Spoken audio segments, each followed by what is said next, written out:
Hey, it's Regina here from Tarot and Time in Kent, Connecticut.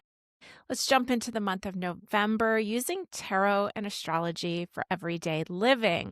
So welcome to November and welcome to Mercury Retrograde. Now I know you love Mercury Retrograde, right? You got to admit it. You love it. It happens a couple times a year, so you learn how to live with it, right? So we're going to talk more about what Mercury Retrograde means, and I'm just joking because I actually do kind of like a Mercury Retrograde, and I am not a person that was born in a Mercury Retrograde. Some people who are, they do better during a Mercury retrograde. But as a Gemini moon, and Gemini is ruled by Mercury, I find that I receive the most interesting information during Mercury retrogrades. Information just falls into my lap during this time. So I always like to take notes and pay attention, and I feel like the pieces of the puzzle come together. So this is one of the biggest aspects this month is the Mercury retrograde. And speaking of retrogrades, we have a lot of planets in retrograde. So we have Mercury, Jupiter, Neptune, Saturn, Uranus, all retrograde this month. Pluto just went direct last month. So it's very interesting times because a lot of the planets are getting to the end of degrees of signs. Like we know that Neptune and Saturn just retrograded back into the sign of Pisces. Now remember, when Saturn finishes up in Pisces, this will happen between January and February. Saturn's not going to go back there for almost 30 more years. Now Neptune's going to be finishing up its time. All this stuff by spring will be finishing up.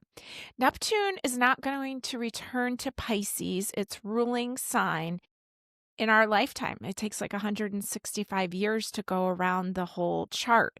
So we're in interesting times with this final visit of Neptune and Pisces. Now remember, Pluto just left the sign of Capricorn. It will never return there in our lifetime. And it's moved into the sign of Aquarius. So Pluto, it got to about 3 degrees of Aquarius before it went retrograde this past May. And it just went direct, like maybe a week or so ago. And so when Pluto gets to 4 degrees of Aquarius, we're going to be in completely new territory in a sign that's all about complete newness. So that's going to be in February, right around Valentine's Day. Pluto will move into 4 degrees of Aquarius. So a lot of newness. Then Saturn and Neptune going direct, changing signs into the sign of Aries. So interesting. Uranus changed signs, and it does that about every 7 years. It moved into the sign of Gemini. Uranus is the oh wow planet, but it's going to retrograde back this month into Taurus. And think about it. If it spends 7 years in a sign, we're talking about 84 years before it comes back to the sign of Taurus, right? So that's most likely the last time that Uranus will be in Taurus in our lifetime, unless you're really young. So interesting times with all these planetary sign changes and retrogrades. So we don't know. There's so much newness coming. We can't quite see it yet. Things are cloudy because of all the Pisces energy, and it's going to get really cloudy and watery this month because we're going to have so many planets in water signs. Because remember, we're in Scorpio season, in the deep watery season of Scorpio. So, all right, let's talk about the Mercury retrograde a little bit, and then we'll go and jump into week by week for the month of November. Remember, November is full of a Taurus full moon this month, and because Taurus is the sign opposite the sun in Scorpio, so they're always opposite each other, Scorpio and Taurus.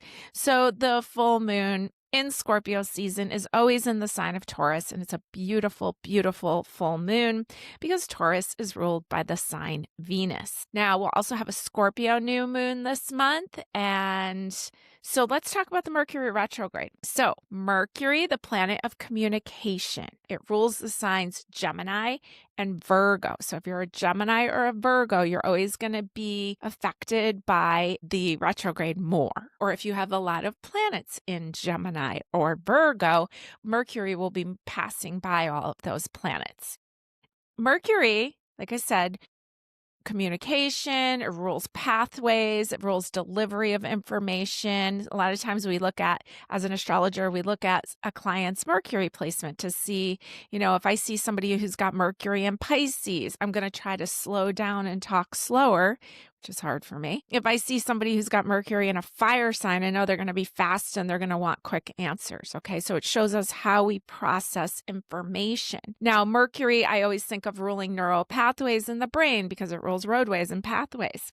Mercury is also associated with the merchant. So that's a lot of why we say don't make major purchases during a Mercury retrograde or major decisions, because we haven't gotten all the information yet. Mercury rules merchants, but it also rules tricksters. The Magician card is considered to be co-ruled by Mercury, along with Scorpio, Mars and Scorpio. So we have to be careful because we can get deceived. And so we don't want to make big decisions before it's been all sides have been considered. So Mercury's moving along and it gets to November 9th. And then it begins its backwards descent. Again, we know that it's an optical illusion. We know it's not really moving backwards. But in astrology, it moves backwards in degrees. It's going to move backwards. It's going to revisit everything that's been going on since October 21st. And then it's going to go direct, and it's going to go back over the same territory that it's been over twice before. And on November 29th, it will be considered direct. But even though it's direct, it's going to go back over that same time period. So let me make sure I explain this right. November 9th, it's at 6 degrees of Sagittarius. It begins its backward descent all the way back to 20 degrees of Scorpio. 20 degrees of Scorpio is the same as October 21st. So everything that was going on from October 21st, we are revisiting. Then Mercury goes direct and it comes back over. So on November 29th, it goes direct. It comes back over the same ground it's been over 3 times now and will end up going back. So basically it goes like from Sag back to Scorpio, back through Scorpio into Sag again. Scorpio rules all the deep emotions and it rules all the body parts like below the belt, right? So it's the reproductive organs, the elimination organs. And so Scorpio, it's interesting to me how Scorpio rules transformation and change and the releasing of eliminating, bodily fluids, all that, also the reproductive organs. So it's included in birth and that releasing. But Scorpio hates change and it wants to hold on to things. So in astrology, when something rules one extreme, it also rules the other extreme. So I really feel that this is a great time.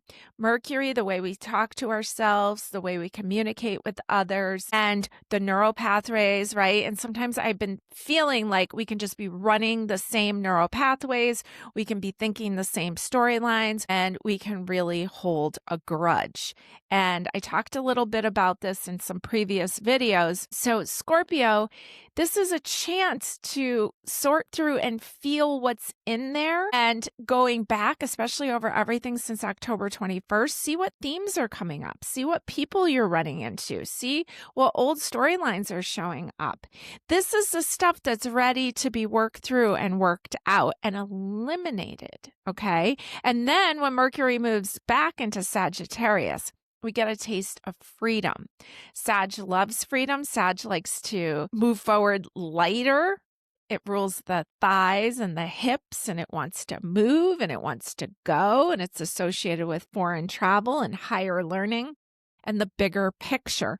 So we have a really big opportunity this month to free ourselves up from some old garbage. Old garbage, old stories. I mean, this could be old stuff. Scorpio likes to hold on to things. I'm always saying I'm a lot of Scorpio. I'm always saying, like, I'm just getting over like things that happened like 3 summers ago, right? So don't hold it. Let it go. And so this is the process this month. So hold on to your hat. Mercury retrograde affecting us till December 10th when it completes its last run across the same ground that it's been over twice before. All right. So let's jump in week by week. We'll talk about each of these things week by week. So let's go where we left off, which was Monday, November. And Monday, November 3rd, the moon's in Aries, and the ruler of Aries is the planet Mars. And Mars is going to be making a trine, a positive aspect, with the planet Neptune, which is now in its retrograde. There's a lot of water going on this month, and Neptune's in its own watery sign of Pisces. There can be a lot of watery confusion on the 3rd. It can feel like maybe we've taken some steps backwards, or maybe we think, oh, maybe it's good for me to go back into this relationship or go back into these friend groups. But it's foggy and you're not going to see clearly. But the good news is that it will clear up pretty quickly. And by the 4th, you should be able to see much more clearly as Mars switches signs and moves into the fiery sign of Sagittarius. Now, Mars rules the sign Aries and also is the original ruler of the sign Scorpio. So now it's going to move into this freedom-loving sign of Sagittarius. Now, Mars goes directly into an opposition with the planet Uranus, the oh wow planet. And Mars is also hanging out close with Mercury, the planet of communication. So there's an intensity here. It's interesting that this is election day and there's an intensity. There's a lot of action. There's a lot of action energy, but on the 3rd, it's going to be foggy. On the 4th, it will be a little bit more clear. Things may show up out of the blue. Just be careful because things can be feisty and emotional.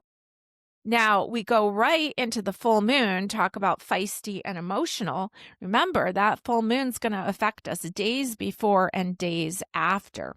So on Wednesday, the 5th, we have a 13-degree full Taurus full moon peaking at 8:19 a.m. Eastern Standard Time. I wrote down embrace the beauty of change because, again, it's Scorpios involved, and this moon is squaring. Pluto is one of the rulers of Scorpio. So change is the word. And we know already that this can be resisted, but we want to embrace the beauty of change and find where we can see its usefulness. Okay, its usefulness. And Taurus, you're the bull. And Scorpio, you're both fixed signs that don't really like to change, but Scorpio, you rule change. So let's roll with it. This full moon is also going to be trining Jupiter, which is, I don't think it's retrograde yet. It's going to be retrograde soon. So Jupiter makes everything bigger. Okay, so it's big, big energy. Make sure to make your moon water, grabbing like a mason jar, putting it in the window. And I would write down some of your orders to the universe because this is a powerful time. I would be asking for help releasing releasing the grudges, releasing the things that no longer work. This is a great time for intense transformation. Our 13-degree full moon on Wednesday, the 5th. Now, Wednesday, the 6th, Venus, planet of harmony and relationships and beauty, and also the ruler of Taurus after we're coming out of a Taurus full moon. Venus is going to change signs to Scorpio, a very sensual sign. So you can awaken your sensuality. It's a little bit of a tough placement for Venus because Venus brings, wants to be social, enjoys all this harmony, and Scorpio's intense and rules death and rebirth. So we have to be careful that we're not reaching for old dysfunctional behavior or, relationships aren't good for you, because this has kind of like bad boy energy to it, like almost like going for what is manipulative, but maybe it's fun. Right? So paying attention to what's coming up while Venus is in the watery, deep, fixed water sign of Scorpio from November 6th through November 30th. A lot going on this week. So Uranus moves into the sign of Taurus. So Uranus, the ruler of the sign Aquarius, all about newness, humanitarian efforts, the uprising. Uranus is retrograding back into Taurus. Remember, we said it's going to finish up its time in Taurus, won't come back for 84 years. It will stay in Taurus until April 26th of 2026. So we have a few months there with Uranus back into Taurus. And, Taurus has a lot to do with our wallet. And Uranus is suddenness, but it's newness. And so I wrote down, build something better than you had before. We're going back there. We've learned a lot as Uranus moved into Gemini. Now it's back to Taurus. Let's make the most of this time. Uranus was in Taurus since 2018, so we may see themes during that period resurfacing. So how can we move in a more enlightened way is the question. We've grown a lot and there's a lot of things that we've discovered. And so let's use that information moving forward. Now we go into the 8th, we go into a beautiful weekend. We start off with the moon in Gemini on Saturday, but early in the morning, 10 o'clock, it moves into the watery sign of Cancer. So we basically have a Cancer weekend. We talked about Mercury Retrograde that begins on the 9th at 2:02 p.m. So make sure that if you have any major purchases or any major decisions, I would make it before 2:02 p.m. Eastern Standard Time on Sunday the 9th, even though we're in the shadow period of Mercury Retrograde. That's what I would recommend. So I pulled a few cards for you for this week ahead, and I'm going to roll some dice here also. Just get some themes for you for this week. I haven't looked at any of these cards yet, and let's see what we've got here. So you rolled Uranus in the sign of Aquarius, which it rules in the 10th house. So a lot of Uranus energy coming up. We see the 11th house. Uranus in the sign of Aquarius in the 10th house, which is Capricorn's house. So we can have enlightenment. We can have sudden things coming in the workplace. 10th house, house of career, house of reputation, house of your long-term standing in this world. This can also be new work friends, new people showing up, new networking opportunities. This can be a very positive thing. See what the cards have to say. Haven't looked at any of these yet. Working with the couple decks that you see up here. Your first card, it's this very sensual card here, the Page of Cups. I remember when I first opened the Spellcaster's Tarot deck and this card jumped out and it took my breath away. It was like, wow, what is going on here? So we know Venus is moving into Scorpio. We were talking about, and I'm telling you, I did not plan this. This was just randomly picked. We were talking about reaching for the things that might not work for us, that might be manipulative, but might be fun, right? Might be to have a level of dysfunction to it. And I definitely think that this card expresses that. So it's being brought to your attention. There's a full moon in the background. Page of Cups is the card. So there's like a young energy to the page. And, I'm going to cover this card up because I know that YouTube doesn't like that. So I'm just going to cover it up there.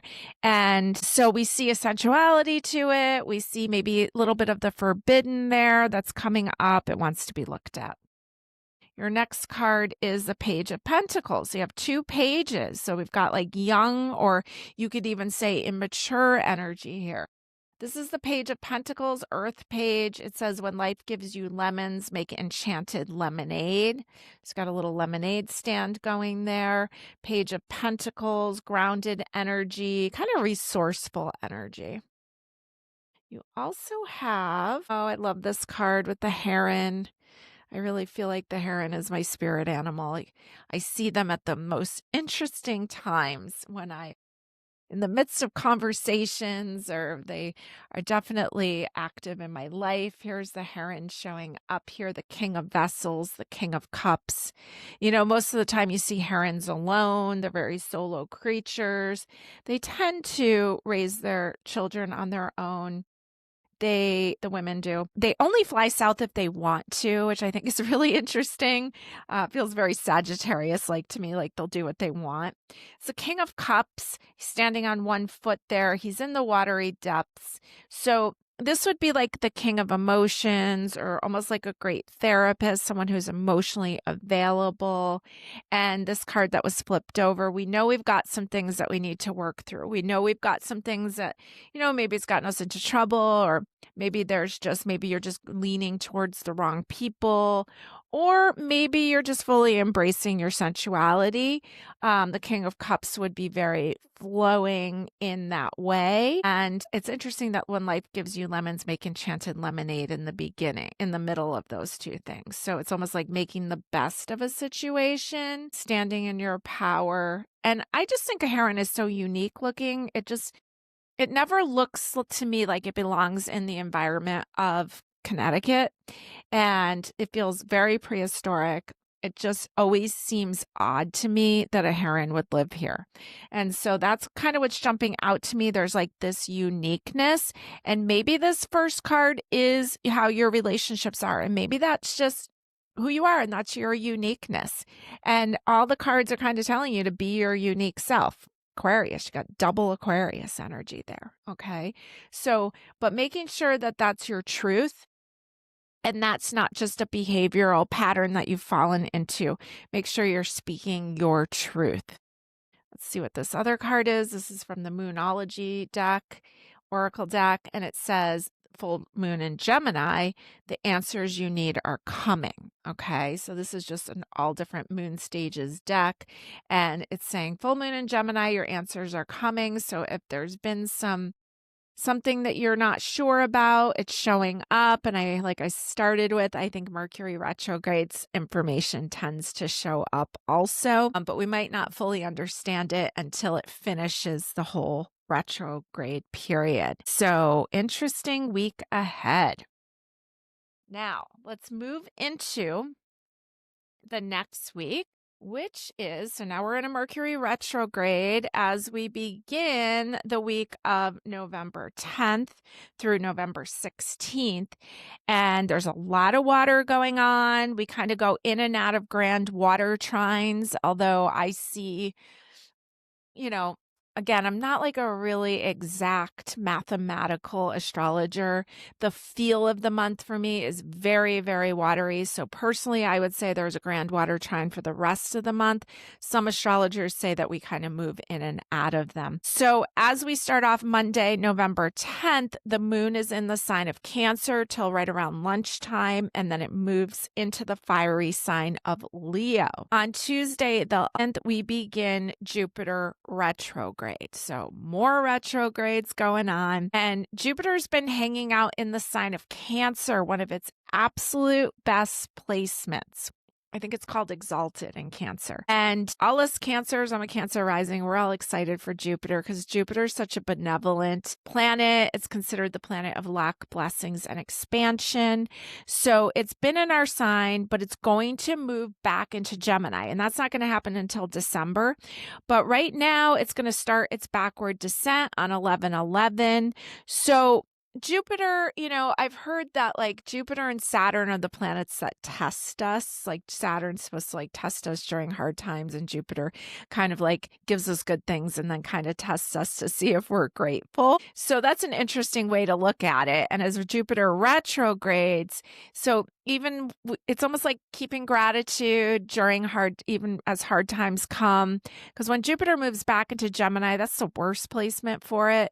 So it could make things big. And so if things start to step backwards a little bit, remember this is a temporary situation. Nurture yourself, because the sign Cancer is all about nurturing. It's like mom energy. Nurture yourself. That's why I put a picture of a bath with roses, and do good things for others. Do good things for yourself, even in hard times. Jupiter retrograde 11/11 through March 11th. Now, Wednesday, the 12th, Mercury is going to be conjunct Mars. They're going to be right together with each other. And the moon's going to continue in Leo until about 6:52 p.m. when it moves into Virgo. And I wrote down on my notes here, think before you speak or take action, because Mars is like pedal to the metal and Mercury wants to talk, but Mercury's retrograding. And I got this vision of like people arguing and being like, I'm out of here, and like tearing out of the driveway. And that was the vision I got of Mercury conjunct Mars. And then with the moon in the spicy sign of Leo, just take it easy. Don't cause yourself more problems. You know that we're in a Mercury retrograde. You know we're going to revisit this time. So don't try to avoid an argument if you can. Think, take a pause. I like how like Sheila Haidt in her forecast, she was saying something about like respond, don't react. And that is so me. Most of my life, I'll just react quick. And it's like responding, you can take a breath, you can slow down, you can think about what your response is. And so, yeah, respond, don't react, especially on Wednesday, the 12th. Now, we stay with the moon in Virgo on the Thursday, the 13th, and Friday, the 15th, into Saturday early in the morning. Now, remember, the sun's in Scorpio, which is very much about precision and detail, and so is Virgo. So you can get a lot done. It's a great time to get paperwork done. It's a great time to look at the details of things. Now, technically, the grand water trine is on Sunday, the 16th. It's between Jupiter, of luck, blessings, and expansion, the sun, the heart, the life force, Neptune and Saturn, which are together in Pisces. Okay. Saturn is responsibility. Neptune is like the dream, the creative energy. So there's a lot of really watery. It can make us really emotional, but it can also make us really creative. And it's a great time to just take some extra rest, especially on Sunday, the 16th. When the moon is in the harmonious sign of Libra. So maybe you have a nice sleep in on Sunday morning, or do some beautiful things with the social Venus sign of Libra on Sunday. Now, I had pulled a couple cards here, hadn't looked at any of them yet. Also going to roll some dice here for you for this week ahead. And we rolled Neptune in this, actually that's Pluto in the sign of Aquarius in the 12th house. So Pluto, ruler of Scorpio, in the cutting edge sign of Aquarius in the 12th house, Pisces house. So it's kind of back and forth here. It's like Pluto, transformation, change, power in Aquarius, which is like eccentric, it's going to do what it wants. It's large groups of people, humanitarian efforts in the 12th house, which is Pisces house that wants to retreat. It also wants to break some karmic cycles. So you've kind of got some energy here to help you break some cycles and to help you move into your uniqueness. Let's see what the cards have to say. First card is the Page of Pentacles. And you've got this cute little, I don't know if she's a fairy or what she is, but she's got the pumpkin flower over her head. She looks like she's going to kind of take a snooze there in the little pumpkin patch. So we've got, and she looks like she's been reading, but she fell asleep. So a little maybe garden fairy, and it's very relaxing and calming and grounding and really beautiful. We've got the Ace of Wands showing up. So there's something new, maybe a bright idea. Something showing up. Ace of Passion. We've got the Shaman card. And this is actually the Magician here. This is the Wildwood Tarot. This is a new one to me, and I've really been enjoying it. So the Shaman, and he is Scorpio energy. Also, it's considered also related to the sign Gemini, ruled by Mercury, and so we know we're in a Mercury retrograde. The Shaman, and you had themes here.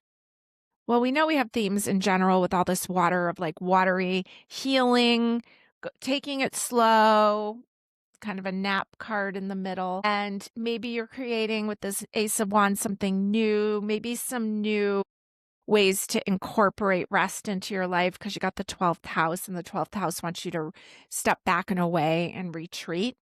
The Shaman, you got basically a one. To me, pages are ones, aces are ones, and the Magician, the Shaman, is card number 1. Major Arcana, the alchemist of the tarot deck, teaching us everything and anything is possible.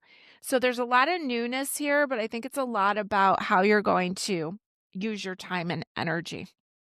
Let's see what your oracle is. It is realization, meaning crescent, realization. Okay, and it's like, is it a 1? No, it's a 3. But there's this keyhole, and she's looking out this gigantic keyhole, and she's realizing, okay? So, and it's a 3, which to me is a foundation number. I think you're just building the foundation of a life that includes a little bit more rest so that you can create the magic that you're looking to make.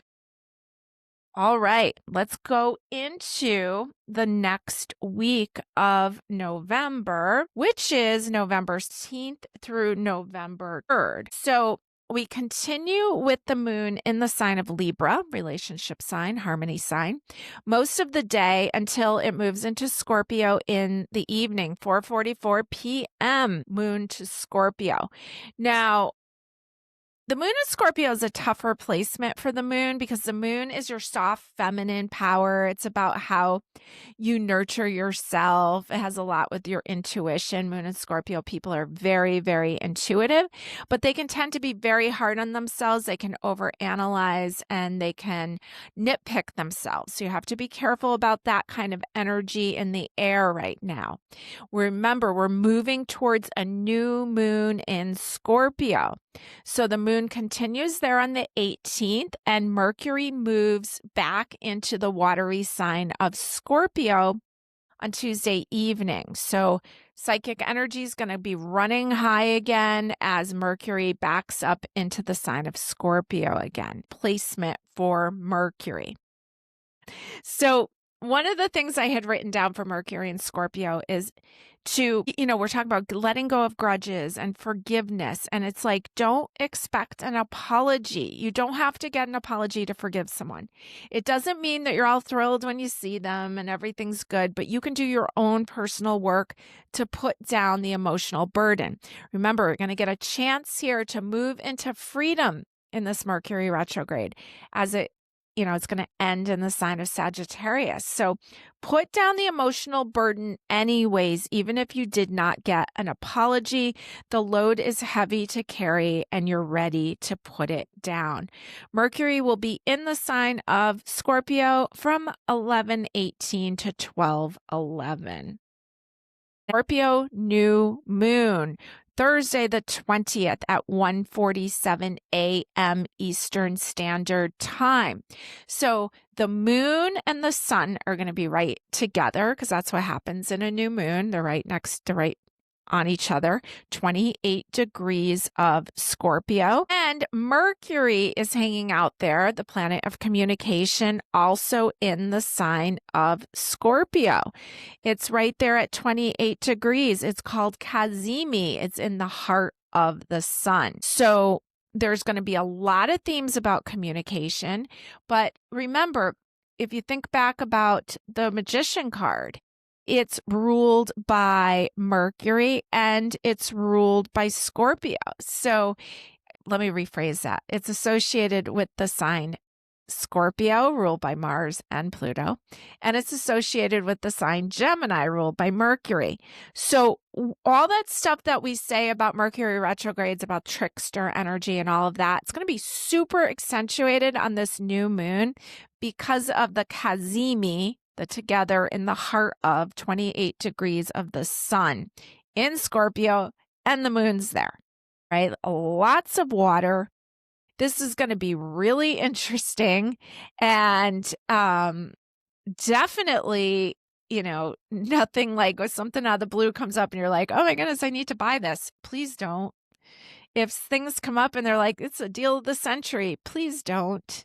Okay, sort through your feelings. This is a powerful time. You can sort through your thoughts and feelings. You can manifest things. You can ask the universe for what you want. It's a new moon. There's creative energy runs wild. There's lots of sensual energy, but be careful of trickster energy.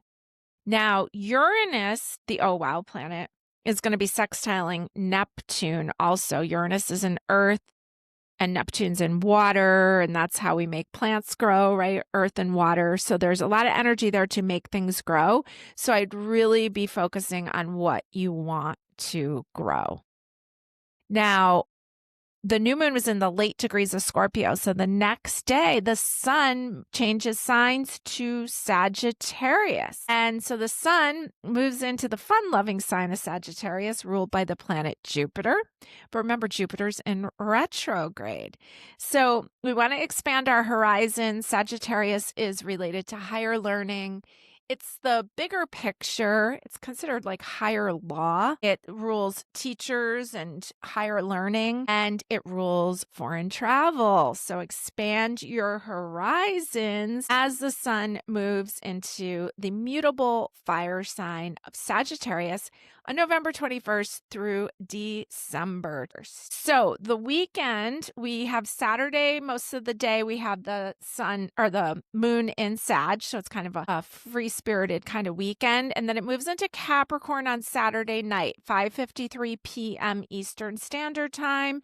And it stays there all on Sunday, the 23rd. Capricorn has a lot of themes about work, but it also has a lot of themes about family or long-term standing in the world. So it might be a good time to like have a family meal or visit some family and not just be all work. Okay, let's roll some dice for this week. Jupiter, Libra, 4th house. Okay, so we know Jupiter's retrograding. It shows up in the sign of Libra, which is a harmonious sign, a relationship sign, a sign of legal matters. And the 4th house is the house of the home. So I think it's just giving me a repetition of what I was feeling about with the Capricorn, the moon in Capricorn on Sunday. Take some time out for your family. Take some time out to nurture yourself. Take time out in the home. Be good to yourself. Be good to others. Even when things are hard, keep the generosity flowing, okay? Now, I have a little pile of cards here. Didn't look at any of these yet. Let's see what we've got here. We start off with the protection card. It says waning crescent, and we've got this girl kind of leaned over there in that little nest. That bird is kind of flying her maybe home. It feels very much like what we rolled here. 4th house, Libra, helpful friends, harmony, nurturing. We've got the Knight of Bows, the fox. I believe this is the Knight of Wands, which is like Sagittarius energy, fire energy. Now the fox can be sneaky, and we were talking about tricksters, right? So here he is showing up. Now remember, it's just in the fox's nature to be that way, but some people that is in their nature, and we want to know what we're dealing with. Here's the 9 of Swords, often called the insomnia card. Okay, the swords is all the mind. There's a lot on the mind. It looks a little stressful. And first card just looked like exhaustion. Might have had some troublesome people in your life. Might have had some tricky energy there. And the 9 of Pentacles. Pause and savor the results of your success.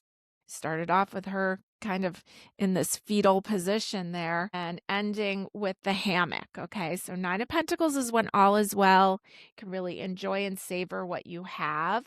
And it looks like maybe you haven't been getting enough rest. Maybe you've had a lot on your mind here with this Knight of Bows, the fox showing up. And so it's asking you to slow down, to take care of yourself, to nurture yourself. And it's okay to say no, all right? Libra doesn't always say no. It's okay to say no and take care of yourself. Or let a friend help you out here like this bird here, okay? All right, now let's move into the last week of the month, which is November 24th through November 30th. And we continue with the moon in the sign of Capricorn, the cardinal earth sign Capricorn. Capricorn has so much determination and resilience. And so we can get a lot done there on Monday, the 24th. Tuesday, the 25th, the moon continues in the sign of Capricorn until 5:16 a.m. So pretty much by the time we get up, we're moving into Aquarius energy, which is very unpredictable energy.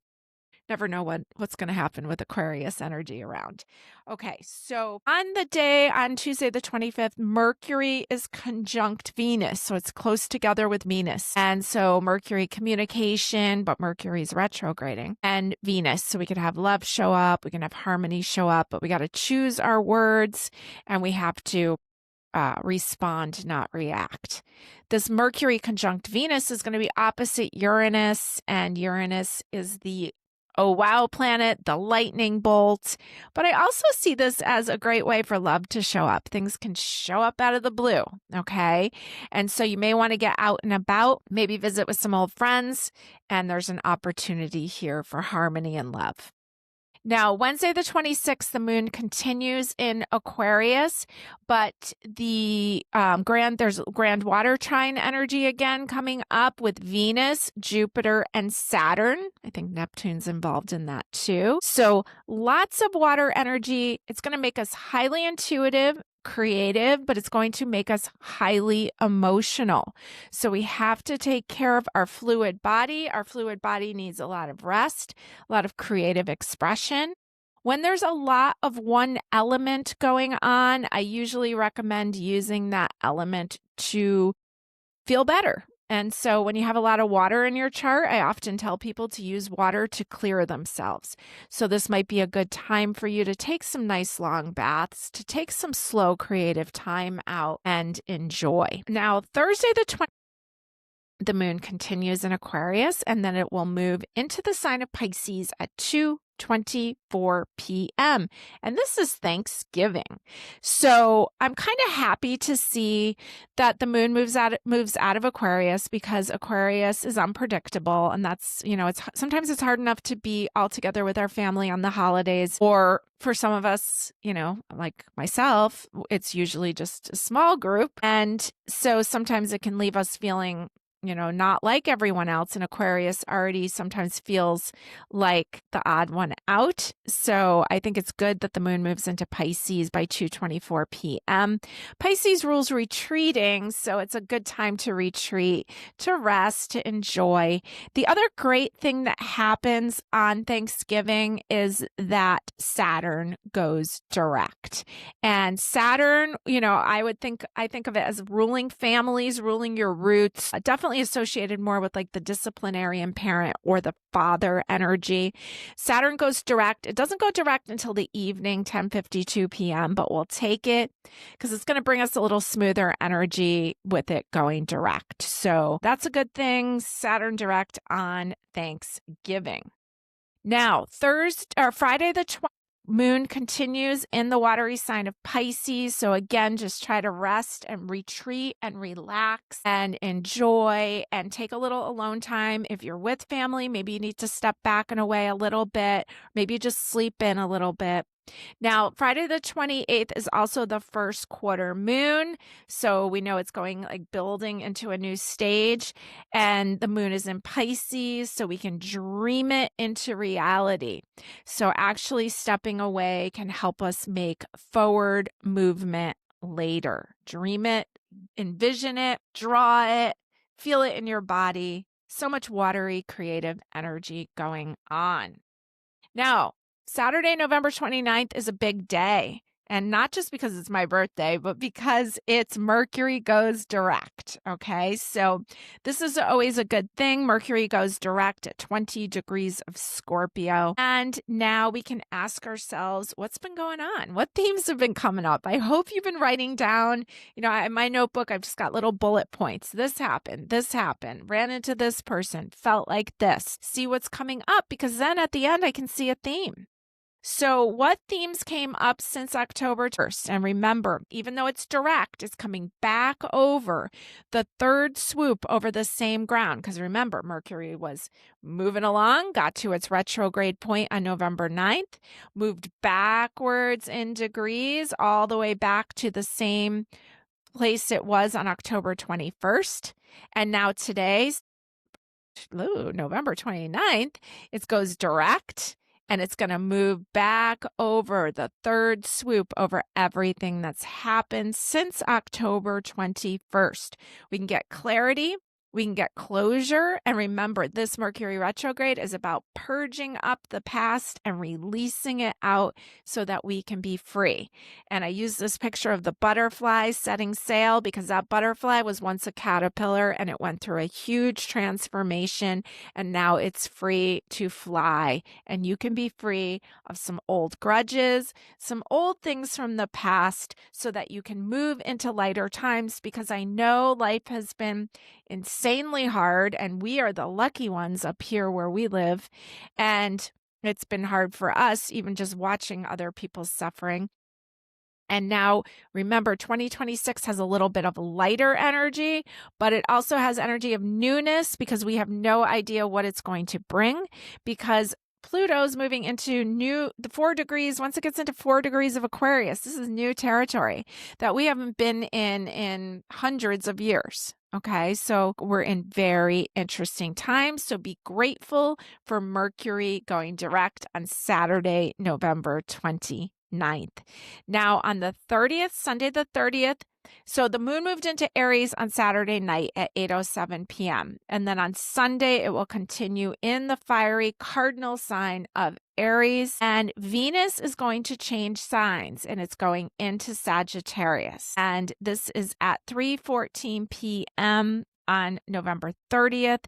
Venus to Sagittarius. Let the adventures begin. Venus moving out of its detrimented sign in Scorpio, its worst placement, moving into Sagittarius, a better placement for it. So we can have fun times ahead. We're moving into more and more freedom, and let's be very grateful for that this week and moving ahead in general. All right, let's see what we've got here. I picked a few cards. Again, haven't looked at any of them yet. Let's get some dice rolled, see what themes you've got. Got the south node of the moon, 8th house in the sign of Capricorn in the 8th house. Okay, so the south node of the moon, the cup of the past in the sign of Capricorn. So it can be old family things. It can be old things about work. In the 8th house, Scorpio's house of transformation. This is Thanksgiving week. So you may have some old things you may have some issues with family. It's ready to be transformed. You may have some things that you've been holding on to for a while and old stories and old stuff, and you're ready to let it go. And it's telling you that now is the time. Take advantage of it. See what the cards have to say. Oh, of course, you got the death card because you got the 8th house and we got the past, and now it is ready to be released. Don't be afraid of this card. This is just Scorpio energy. It's not a literal death, and it's showing you that you are ready to move forward. The great thing about the death card is that it rules resources. So it rules money, it rules other people's money, it rules sex, it rules all the deep emotions, and it rules newness. Okay. Now you also got the King of Swords here, an air king, king of big business, and the king of communication. And remembering that Mercury is, well, it's finishing up its retrograde now. He's standing in his power. He's not going to take any garbage. And the Knight of Cups, romanticize the present moment every chance you get. It feels very Venus-like. We know Venus is moving into Sagittarius, moving out of Scorpio. Romanticize the present moment. So appreciate it. Enjoy it. We know life is short, and be clear on your boundaries with the King of Swords there, especially since some of this stuff about the past came up and we don't want to fall into the old behaviors. Make sure we've learned from the past mistakes and remember to respond, not react. Your oracle card from the Moonology card is Surrender to the Divine, and it says full moon.